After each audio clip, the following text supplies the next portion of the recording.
got a hunch, these peaches you seen, you just wanna munch. You got a crush, I just had a low and it's making you blush.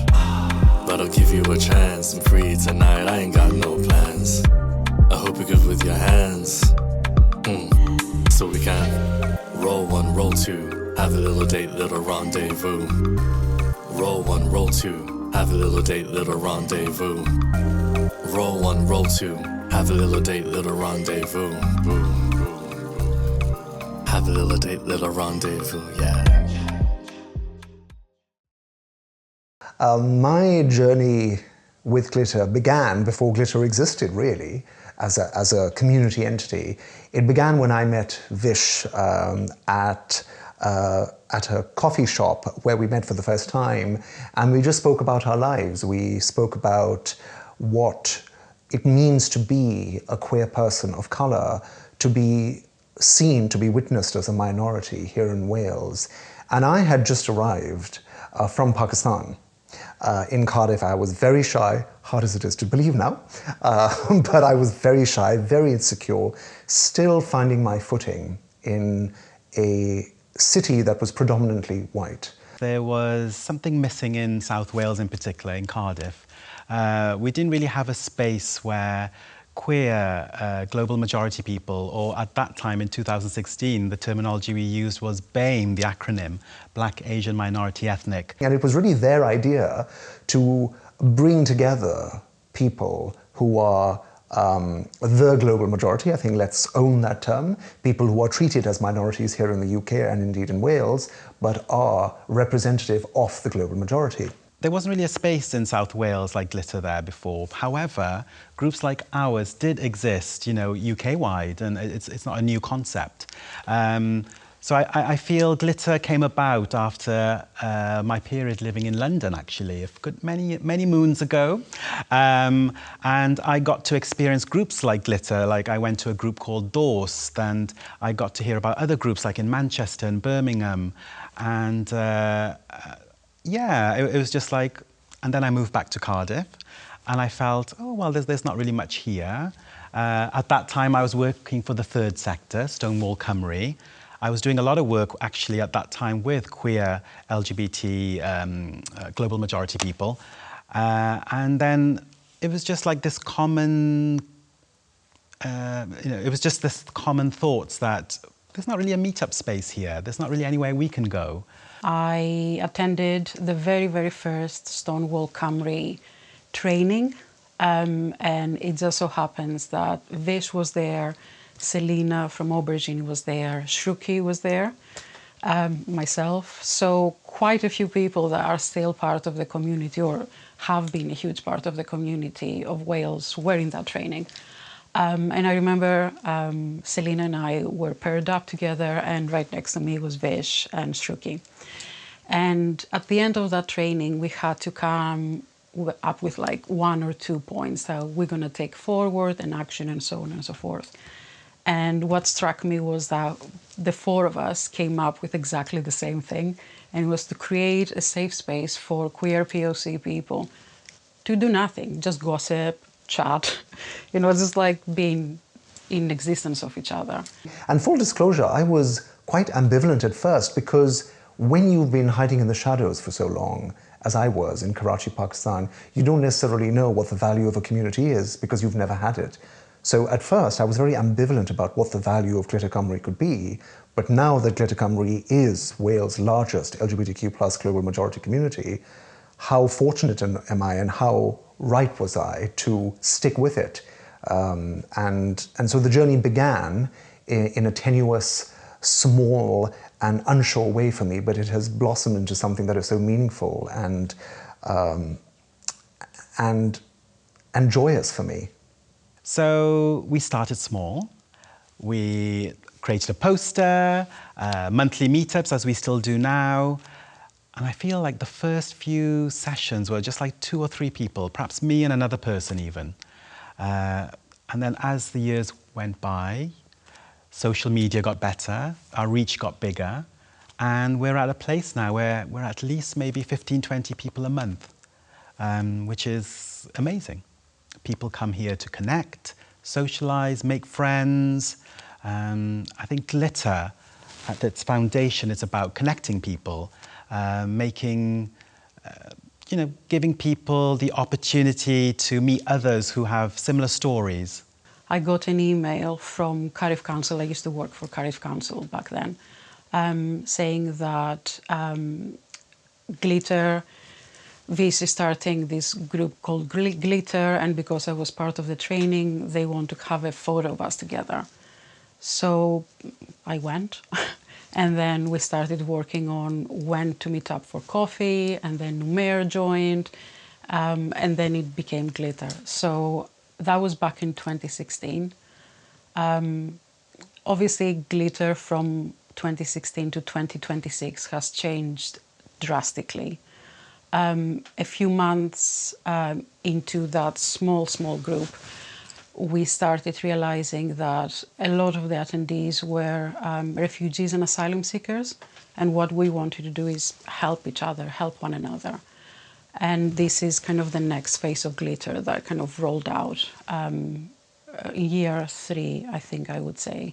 So think of trees, think of woodlands, think of a gate, a forest. It has to be the tree. Does that make sense? Yeah. So what could we be? What could we be? Maybe I should get some more space. Be the tree. Yeah. Think of a forest. So when you think of a forest, what comes to mind? I'm a bush. Do a tree.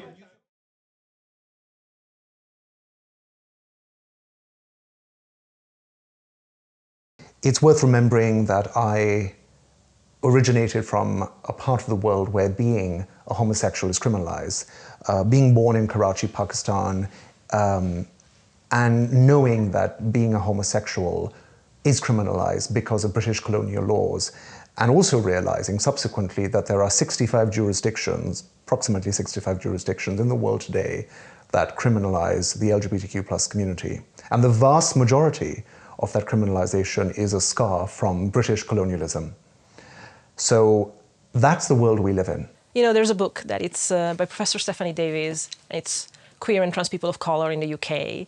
And I think very much at the beginning, she goes and explains, you know, when you already have a visible marginalization, you're a person of color, you're not the white British 90% of the population. It's hard to decide to take on the mantle of another marginalization when you can hide it. You know, there are marginalizations that are just out there, like our gender presentation, like the skin color that we have, the accent that we have. But there are others that I understand if we think twice, thrice before coming out, because would you really want to be persecuted for another thing? I was rejected for the second time by the court at the time. It was the Home Office rejected me, and now the court actually rejected my appeal. I was like, it's fine. I'm gonna pick myself up. I'm just gonna go to a safe space where I belong and drink a pint and just watch gays being gays and watch a drag queen perform. That's my safe space. I was stopped in the door because they rejected my ID card, the Home Office issued ID cards. And for me, that rejection, and I was pleading with the bouncer.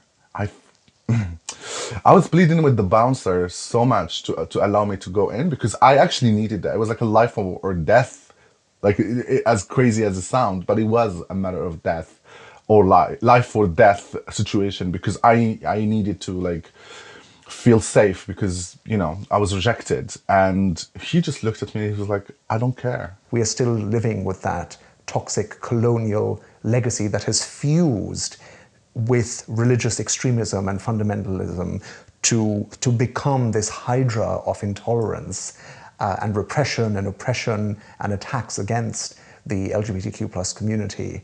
Even now, still in progressive spaces, like intersectionality is a real thing, right? And so a lot of what I've been finding is that like coming to community is about finding people that have a shared experience with you. And that actually it's so important to find people that do have that shared experience, like so important, like vitally important. And Glitter actually kind of showed me that there was a kind of experience I was having that I didn't even know I was, and then gave me people to share that with. To me, it was quite surreal to actually meet people that came from my heritage and experience, because I, maybe haven't gone specifically into it, but I was the only person of color in my village in Italy. And then I was the only person of color in my school. And then in my university, like everywhere, until I moved to the UK, I was always the only person of color. The way I stumbled upon Glitter Cymru was by sheer accident. After I got rejected by the Home Office in 2017, I was so depressed. Actually, my mental health was already rocky, and I was waiting for that salvation, which is my refugee status, for me to be able to start my life. But of course, it didn't happen like as planned. And I started going to another organization, which is a drop-in center for asylum seekers. And that's when I met another member of Glitter Cymru. And they came and clocked me. And they were like, "Are you gay?" And I was like, "Is this obvious?" I would say it's improved my life immensely, being part of Glitter, being part of this amazing global majority queer community. I feel very seen and heard, which I've never really had before. I've not had it, say, in my family unit. I've not had it really in the wider, more prominently white queer spaces. So I feel very much seen and heard, appreciated as well, and able to give that love back. Oh, well, for one thing, yeah, it kind of got us together, which I am very happy about. And it has created, a platform whereby, I can be myself, be who I am, in the truest form, and not wonder what anyone has to say about it. Meeting community, members, having a community, so to say, it's encouraging, it's inspiring. And, it shows that Wales, as a nation of sanctuary, is doing something. So, yeah, I'm very proud to be here in Wales, and I'm very proud to be a member of Glitter. Coming to Glitter is what helped me develop my interest and pride in that side of my heritage. For a very long time, I considered changing my surname, which Italy makes very, very complicated, because I didn't want people to be prejudiced, which they were all the time. And I know that I already come from privilege. The prejudice comes from the name rather than simply how I look. I do understand that. That was still something that was going on. And genuinely coming to Glitter is what made me think, I'm okay. I am Alisha Ahmed, and that's who I am, and that's fine if I'm that until I'm no more. You can sit there if you want to, lovely. Adama? Yeah. How long have you been in Cardiff, lovely? 1 year now. Oh wow, nice to meet you. Do you like Cardiff? What's your name, sir, lovely? Ali. Ali. We met in Pride, didn't we? Why don't you take a seat somewhere? Why don't we?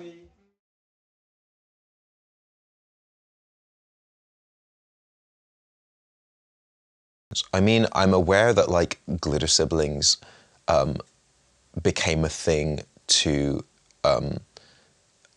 I guess, arising out of a recognition that there was a need for like more queer people of color space. Because of a lot of the huge part of the demographic of the LGBTQ asylum seekers and refugees are men, I noticed that the main Glitter group was primarily men. And it was becoming less and less a space for women, I would say. And this is kind of how we started Glitter Sisters that became Glitter Siblings. Because there were a lot of single mothers that wanted to attend the meetups and discuss things that they were important to them, that could be seen as taboo in certain cultures, because we have to kind of take culture into consideration quite a lot when we discuss Glitter. So Glitter Sisters / Glitter Siblings was created for a specific demographic, to create that safe space for women to be with one another and discuss taboo issues or feel more comfortable around each other? So in, I think, late 2023, I realized that there was this sort of off-branch of glitter that was for women at the time, like cis and trans women. And Rania, the wonderful Rania who funded Glitter Sisters, at the time it was called Glitter Sisters, had got this funding and was just dedicating it for us, for the community, so queer women of color, to actually do things. So whilst the Glitter Cymru meetups are just like, we meet here, we are together, there might be some activities, but it's just basically to sit around and talk around. With Glitter Siblings, there were workshops. Let's go caving, let's go learn crochet, let's do things, let's go foraging. And personally, as an autistic person, as an neurodivergent person, having an activity to do rather than just sit around and having the anxiety of I have to interact with people, that was much easier. Engaging with the arts or with common interests or, you know, even going out to nature. And we've become like, you know, I have my little crew of people. We've gone camping, we've gone to festival. We share, we go see shows. So for me, it's about companionship. And yeah, they become like my inner circle, really. Yeah, and then, of course, it sort of quietened down. Everyone had other things to do. People were doing, like, PhDs left, right and centre. Very talented group.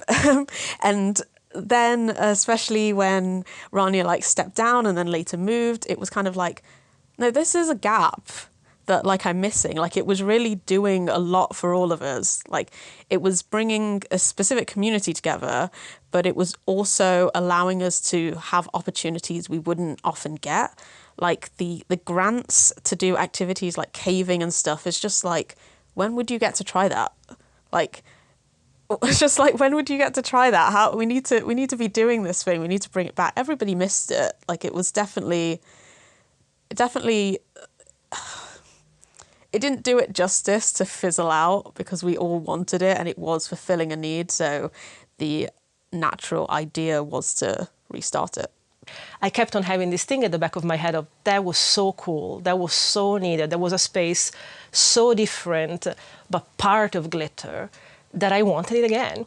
And so when we were talking about what to do and where to dedicate energy and things, I was very adamant. I was like, can we do this again? And Rania was like, I don't have the capacity. And then Rania, because of personal reasons, also had to leave the committee completely. But she was like, if you want to start it, I'm going to support it. And I was like, please. And so we did.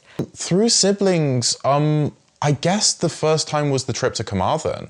There I was just sort of, I was still a little hesitant to be joining things specifically for women and femmes, and I just was, it was mainly Alisha just sort of said, come, it'll be a great experience, and I did.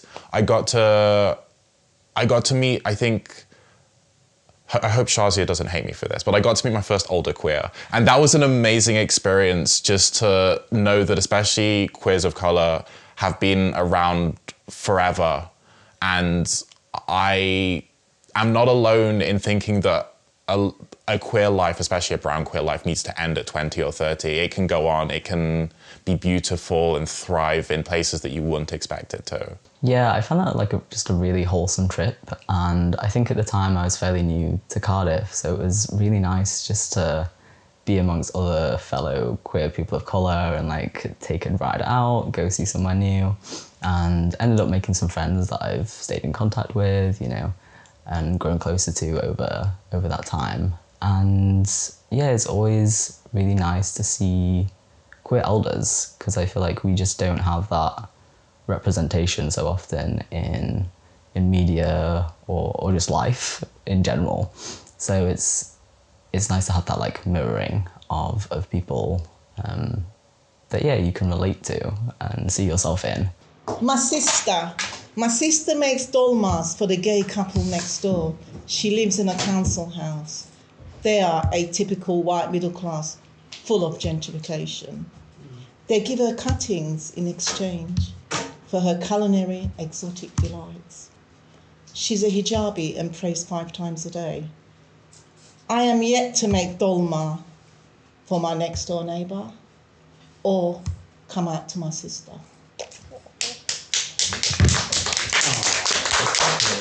So what do you think this, can we unpack this poem? What do you think this is about?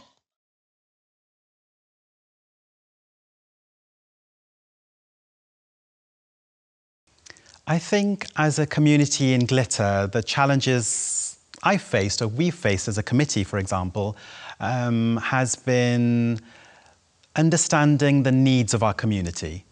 Our community is made up of we can be very vulnerable, and there's various reasons for that. We all have our own story.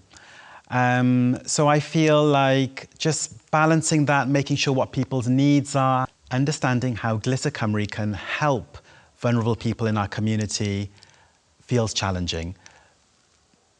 But we're getting better at it, And I think the key to that is listening, processing what people are saying. I mean, remember, we're all volunteers, and many of us do have other roles in society. For example, I work in mental health, so I have some experiences of supporting people. So that has been useful in this voluntary role. I feel the challenges have, the best way to work through these challenges have been having us as a committee of volunteers together, bouncing off. How do we come across these challenges? One of the most amazing people that I met through Sisters at the time is Alisha, who is this amazing woman and mom. And I had no idea of the kind of needs that as a mother you might have. And through her, I was like, oh, of course, I realized that before my tenure as co-chair of Glitter Siblings, Rania was very much advanced. She already knew all these things because that's what she do for a job. And she had put aside funding for childcare for people so that they could come to actually do these meetups. And she put aside funding for feminine hygiene products, which is all stuff that we can do now because we don't have a budget specifically for siblings, but hopefully we'll get there. We're part of a consortium now, so hopefully we'll get there. And those are all things that when the community comes in and feels comfortable to talk about these things, they can let you know what their needs are, and that's what you answer to. I don't have children. I would have never guessed that one of the things, of course, is childcare. It wouldn't have occurred to me.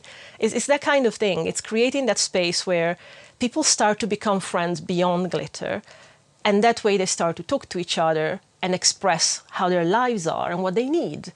Having been with Glitter for 10 years, and I have to pinch myself to believe it's been 10 years, there are many challenges, and I think Glitter Cymru as a community has risen to the challenges, and I think we can just list a couple of the challenges. Consider the rise of reform, consider the spread of far-right propaganda in the UK, but in Europe more broadly. Think about an increase in anti-LGBTQ legislation that we have witnessed in the Global South, and witness the sharp increase in anti-LGBTQ+ and anti-immigrant, anti-asylum and anti-refugee sentiments. And considering that roughly 50% of our community is from the sanctuary-seeking community, i.e. those who are claiming asylum or are part of the refugee community, Glitter Cymru started off with just 4 or 5 people, and now we represent, hundreds of people, literally. And we have risen to the challenge of representing a community that is fleeing persecution, that is fleeing trauma. And even though many of our members have experienced online hate, they have experienced sexual, physical, emotional, psychological trauma, they have still managed to find comfort and solace in each other. Without them, their input, we wouldn't have lasted 10 years. It's a testament to a grassroots community run by the community, for the community, and that has helped us overcome challenges. It's been hard, there's been tears, there's been stress, but we've come through it because we have been strong as a bunch of volunteers, and our value and commitment to supporting and just sitting with it, whatever those challenges were. And we're here, 10 years later. Which one you like? It works, right? She's a giraffe. I can be a Fish, we are posing. You're posing. Ah. You be a tiger, I be a giraffe.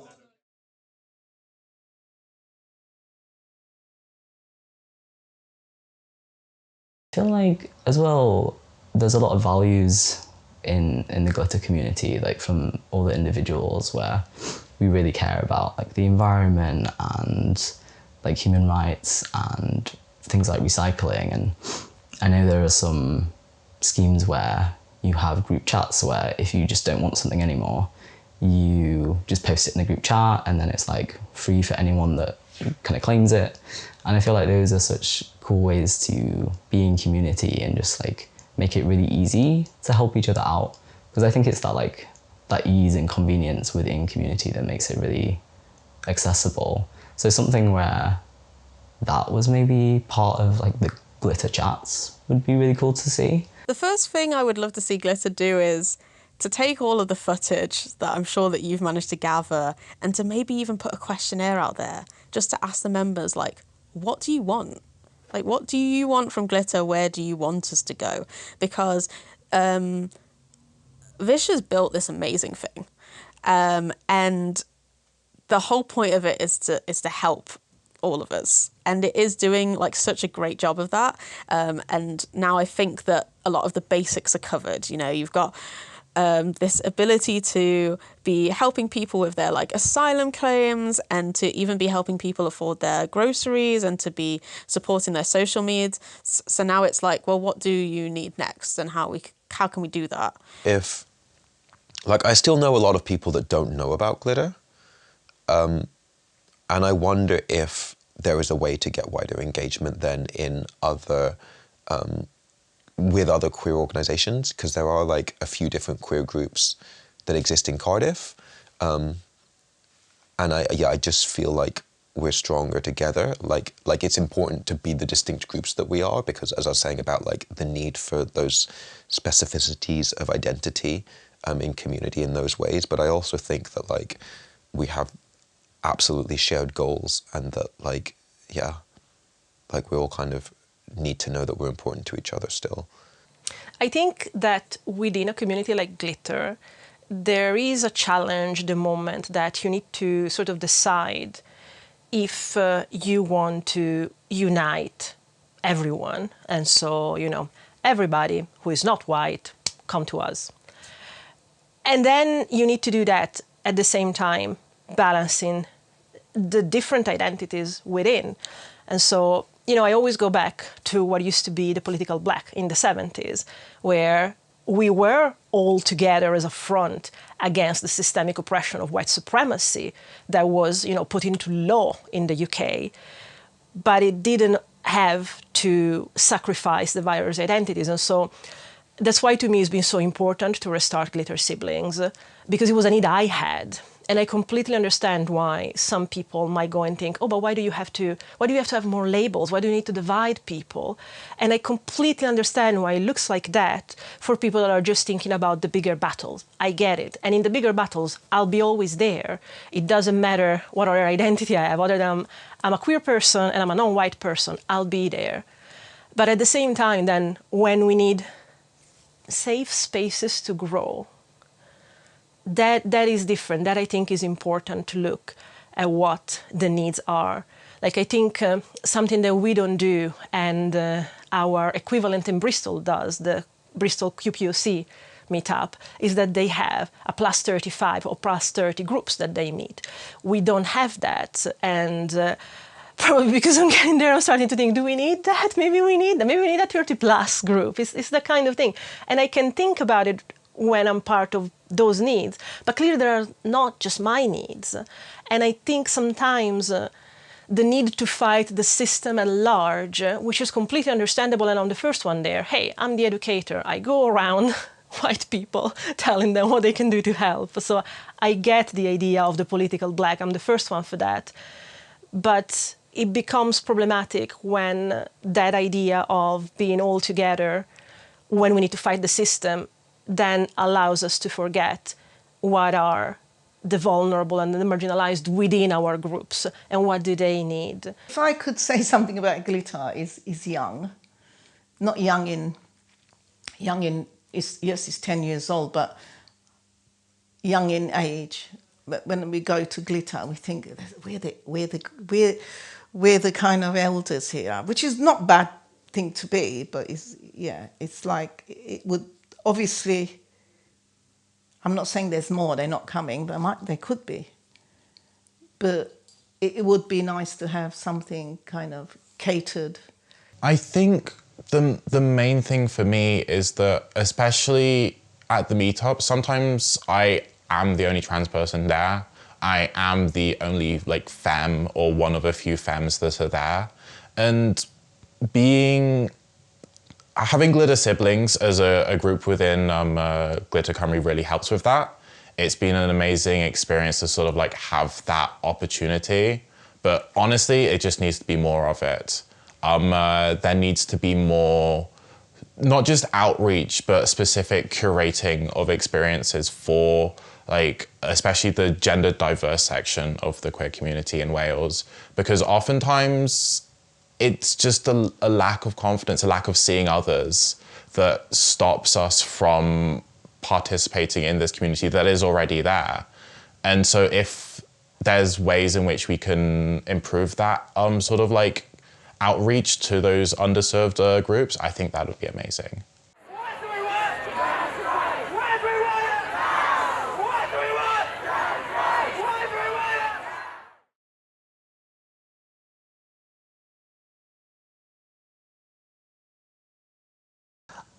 I think what I keep going back to is, what is it that people in a world that still criminalizes our existence, what do they need? If you are being criminalized for your mere existence, if you exist in a world where just by virtue of loving someone requires you to flee persecution because of that fact, what do you need when you're in the UK? What do you need when you're in Wales? You need support, you need community, you need people to remind you that you are seen, you are understood, you are respected and loved for who you are. And the fact that Glitter does that every month, every week, every day for people, that is a constant reminder that there is hope eternal, that it is there to be found. Obviously there is Carmarthen, and that was an amazing experience for me. But the one that was like a little closer to home was actually the bike ride that we did in Cardiff. I think it was like a year or two ago now, we had a sort of combined session with Willoughby, who had a shop in Cardiff and who helped people sort of like not just get bikes, but also learn how to cycle and learn how to cycle safely. And being able to have that sort of combined group was something that was just really special for me. I'm someone who grew up cycling a lot, and being able to just sort of like cycle openly. We made some protest signs as well, and that was a great activity to do.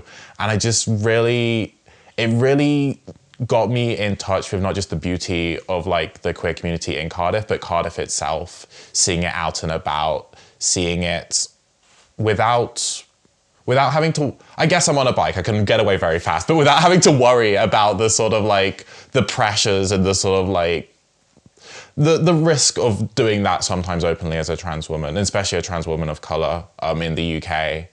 But yeah, that was just, that bike ride and that sort of like day out was just sort of such a great experience, and it really set in stone to me what Glitter was for, especially in terms of its outreach with others. I do content for a living. I have a lot of other content creators that I'm in touch with that have huge audiences. What if we do something educational about Palestine and we bring it to the world, not just to the local? And they were really supportive. They provided payment for the time of the people that I got involved. So the first phase, we just did a Q&A. We put out an anonymous Google form where the audience of all the content creators that I am in the community of could just leave questions. And I think we got almost 100 questions, and we grouped them down, and in the end it was like 30. And I think you reached like 1 million people in the end. And the entire point out of that was then, let's raise funds for Palestine. And how do we do that? The first time around we did it with Medical Aid for Palestinians, and that worked. And then we did it again, and we discovered that there's a local mutual help group called Coaches to Gaza, run by a queer person of color, Amy. And she's outstanding, she's amazing. We did an entire interview with her, which is also on the Glitter Camera YouTube channel. And it was literally to make people understand how it works. There are many memories, many lovely memories. But for one, the Glitter Queer Picnic is something that I always look forward to. Like I said, you know, we live in a life that, in a world right now that capitalism is the order of the day. Everyone thinks about making money. But having organizations like Glitter to come together and do something for free, understanding that pride is for everyone in the society. We all need to just come together, be ourselves, have fun, celebrate pride as it should, and not place a price tag on it. I think that event every year kind of gives me hope, kind of makes me feel like, yeah, there are people in the world that still cares. One of my first ever glitter meetups was run by Tanya, and she just did a really brief workshop in some like movement therapy, like based stuff, and she was really clear to be like, this is not a therapy session, you know, this is just some things that are informed by my training and practice. And I literally couldn't believe that there was this place that I got to come to for free to come and experience this kind of like elite level body engagement that helped me to feel comfortable to move my body and to actually recognize and accept that my body even existed, because at that time that was really hard. That was like I said, pretty early in my transition, like first couple of years. Yeah, that I could come to a place and that was made to feel like comfortable and healthy and good in my own skin in a community setting for free with other people, like, yeah, was just like honestly mind-blowing, like literally mind-blowing. I've had the amazing honor of being asked to do movement interventions at kind of a small scale with different groups, and also on a large scale at Pride. And I always tell my students that this is like the reality TV show of kind of prompts. Here's a brief, come and do some movement with over 100 people that are maybe a little bit nervous about being in the space.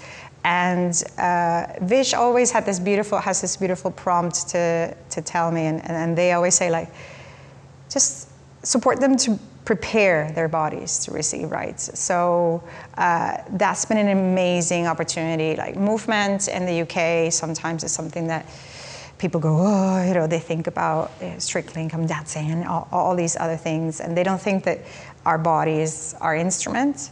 And so these opportunities that I've had to do movement with glitter have been kind of like, I always call them like the seeds of the heart for me, because people come in maybe a little bit more apprehensive or maybe feeling a little bit vulnerable, and they learn that actually we don't need words to connect. They put an article about us on Diva magazine, which is the main magazine for lesbian women and non-binary people in the UK. And I think that put us sort of on the map a bit, because the next couple of years, Diva nominated us in their Diva Awards, which was, again, a bit surreal. And being the only femme person in the committee of Glitter Cymru, you know, it's a lesbian magazine. So I was like, fair enough, I'll live up to the name. So, yeah, it was surreal to even just go back to London in contexts like that.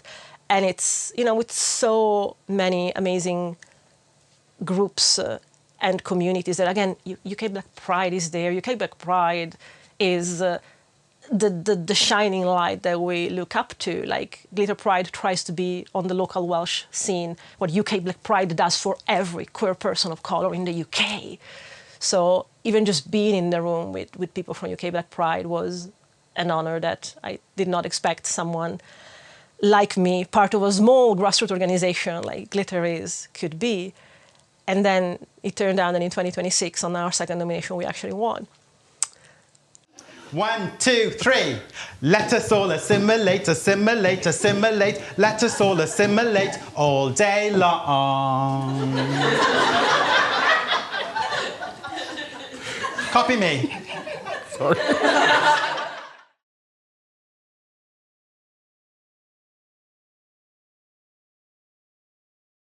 COVID was a huge challenge for Glitter Cymru, but as with everyone, we moved online. And we weren't sure to begin with how that would look like, but thankfully we got those. We got an account. We were on Zoom, and we did it weekly. Wow. So what before was monthly meetups from 2016 till 2020, then early 2020 for the next 2 years, 2020 I think till 2022, we were weekly online, and it was a lifeline absolutely for me. And for many of our attendees, we had a bigger reach then. I think people, say, in North Wales would join us. Perhaps a few people in London would join us. I think it was at that time where we were eager to connect, weren't we? Because we couldn't go out anywhere. So much unknown, scary. Can you believe it? Wow, COVID. But I think the key was consistency, showing up online, thankfully technology. Thankfully, at that time, we did have some funding as well. So many people didn't have devices. So we were able to buy mobile phones for people and purchase data so they could come online. I hope Glitter Pride continues to grow and continues to platform global majority artists and continue to celebrate the global majority. And I think that's why the purpose of Glitter Pride. And I hope that people come in, our audiences, and people who partake in the celebration can feel also represented and can feel also like part of the celebration, because although like we are platforming global majority exclusively, but we also are celebrating Wales and Wales's diversity and Wales's voices and yeah, like having a first-time performer coming from Glitter Pride and starting their journey as an artist in Wales and also internationally. It's something that we are proud to have started, and we'll continue to curate and we'll continue to champion, of course with your help. I mean, I do remember the Glitter Pride in the Temple of Peace that I was at, that we were playing with Adua, like band I'm in Adua. Yeah, phenomenal. Like the setting, the space, the vibrancy, like everyone coming together. Yeah, incredible, incredible times. And then I think in 21 or 22, don't quote me there, but we even did a silly online pantomime. Can you imagine? And it's still on YouTube. If you, and I think many of the committee members were starring in it, but we also had many community members there as well, and we had like a watch party. Can you believe? And as you said, Glitter Pride as well, that was online for a good 2 years. And that was all because of volunteers who came forward and helped us edit things and put things on YouTube. We had a lot of people come forward, film themselves with their various talents, singing. I think one person was playing the violin, all kinds of stuff, comedy stuff, dancing, kind of like all the stuff you see in face-to-face. But we somehow managed to put it all together online. Gosh, those are the days. But we did it. Yeah, I was thinking about the first time, actually, the first Glitter Pride. It was during the pandemic. And I ended up going into the roof of, it's not a roof deck, just a random roof of my building. And putting a camera and putting on a rainbow dress. And the prompt that I gave myself was, how do I celebrate this aspect of my identity, this kind of dual aspect, right? There's many other parts of me, but how do we celebrate?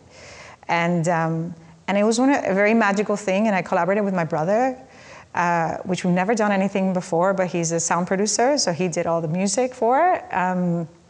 And so that was the first, and I think it's been more vulnerable than leading workshops, just to show that side of me. And I thought about, for the 10-year anniversary, to bring that aspect of celebration and understanding and reflecting on what we have overcome, even to step in through those doors, right? And yeah, that's going to be the inspiration behind the prompts, but also I also want to get people just moving and shaking off any nerves or any excess energy. Are we ready? Then put your hands together like this. Come on. The party, come over.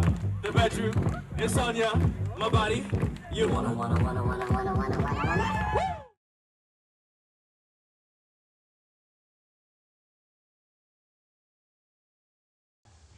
Absolutely, it is trying times for the world in general, in the UK definitely, you know, with anti-immigrant and anti-trans rhetoric.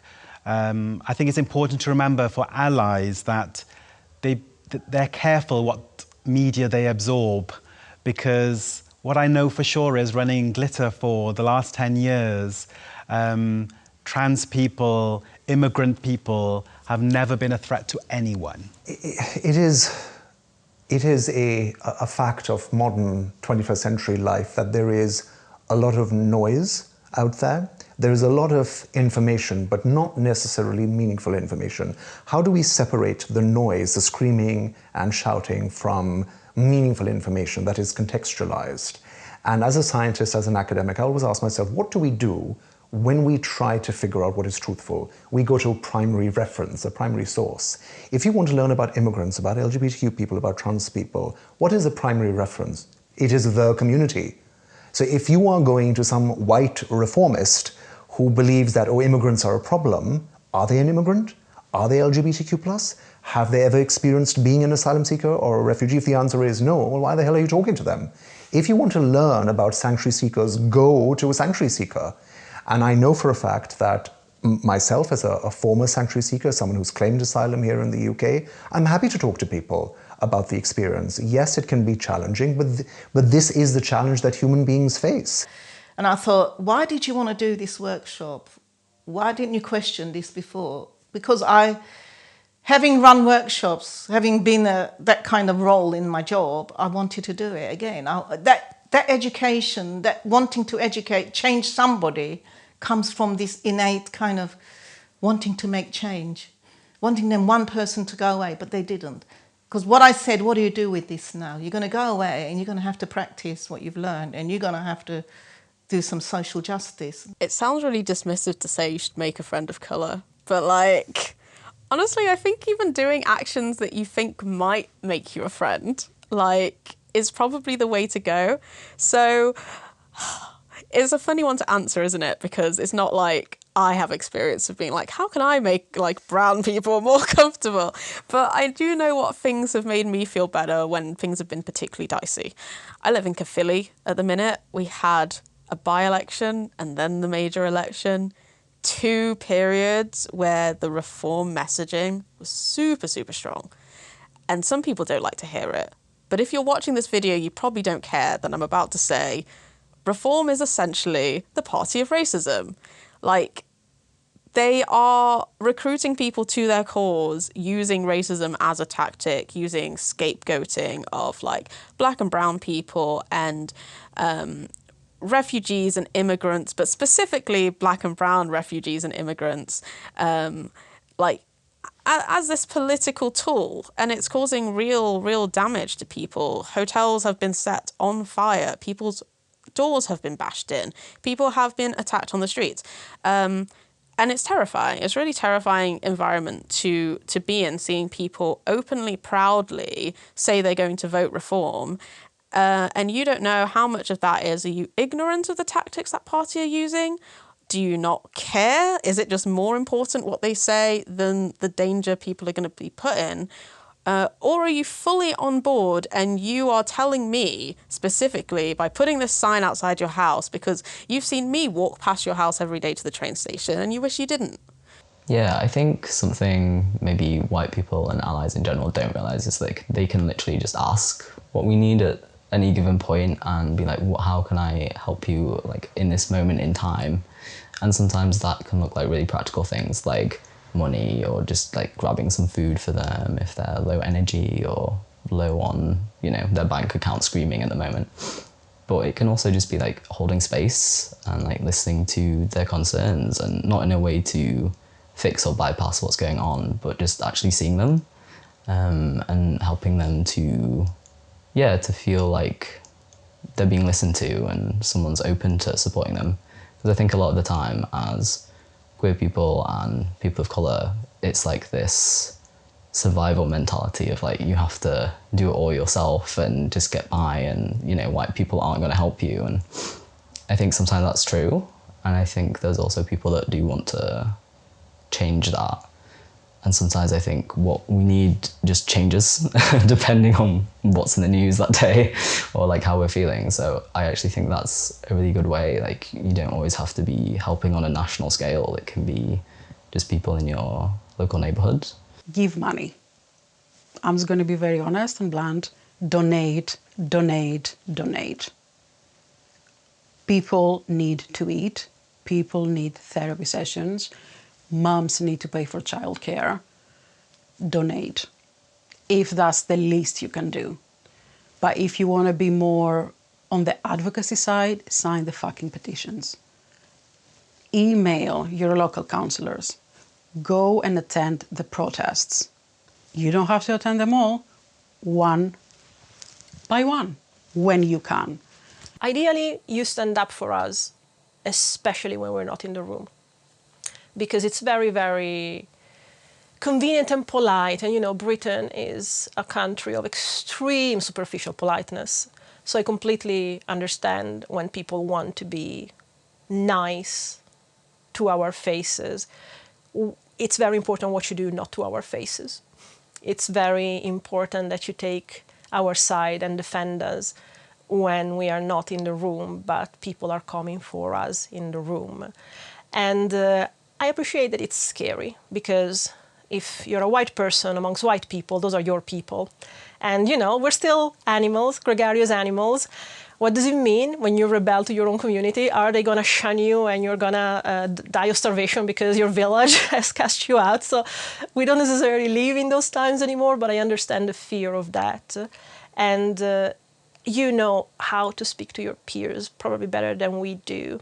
More than that, they will listen to you much more. You can get angry. I can't. If I get angry, I've already lost any kind of value in any of the things that I will say.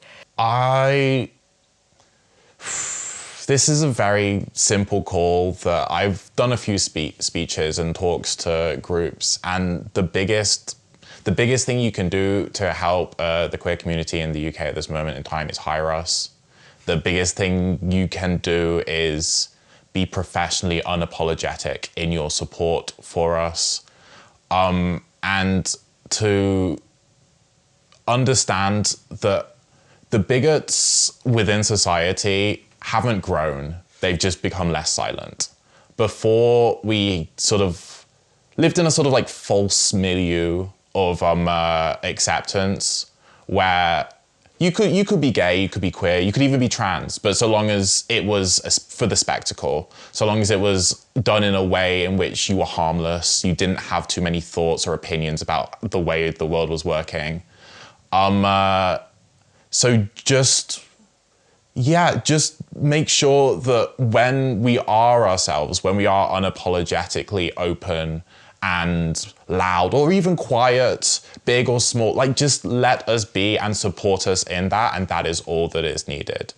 If like trans women especially in the UK are some of the most underrepresented group of people in any professional sector, and many struggle with the fact that work is so hard to come by, on top of the already struggles of finding a job when you're young in this country. And so being, like I said, unapologetic in your professionalism, wanting to have queer and trans people within your workplace, within your communities, within your lives. Because that's all we want. We want lives. We want to live them. We want to live them without having to think about how others perceive it. Me being a transsexual is one of the least interesting things about me. And the fact that nobody gets to see that in the real world breaks my heart a little. نحس بالأمان لا لا لا لا لا لا أنت قلبي نبع الأمان.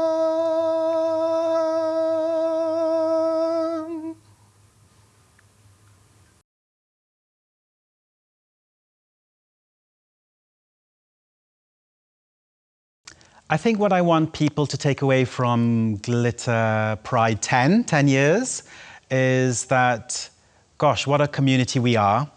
And it's taken time to foster that, you know, consistency and commitment from all our volunteers. But it's not just the volunteers, it's the attendees who've committed their time to show up each month, to put themselves on the stage, which is not easy, to share their stories.